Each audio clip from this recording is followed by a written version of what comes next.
दिले वचन पाळावे हाची धर्म खरा, जनतेच्या उद्धारा रहावे तत्पर। जे बोलतो ते करून दाखवतो या शब्दांवर सदैव ठाम असलेला मी महाराष्ट्राच्या भव्य व्यासपीठावर उभं राहून ज्या ज्या गोष्टींचं वचन दिलं, आज ते प्रत्येक वचन सत्यात उतरताना दिसत आहे। हाच विकास कामांचा लेखाजोखा आज मी तुमच्या समोर सादर करीत आहे। म्हैसाळ विस्तारित जत उपसा सिंचन योजना, मीरा देवघर प्रकल्प, पुरंदर उपसा सिंचन योजना,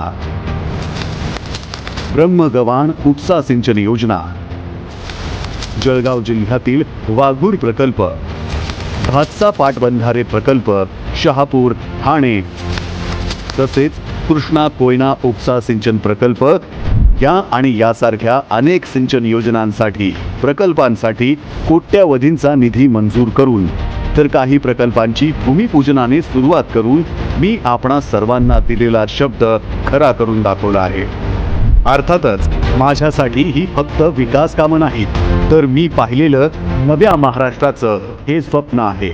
सांगायचं इतकंच की जिथे शब्द आणि कृती अभिमानाने एकमेकांना साथ देतात, तिथूनच एका न संपणाऱ्या विकास पर्वाची सुरुवात होते। तुमचा सगळ्यांचा आशीर्वाद आमच्या पाठीशी असू द्या। तुमचा आशीर्वाद असला तर याहीपेक्षा चांगलं काम आम्ही करून दाखवू हा विश्वास व्यक्त करतो। जय हिंद, जय महाराष्ट्र।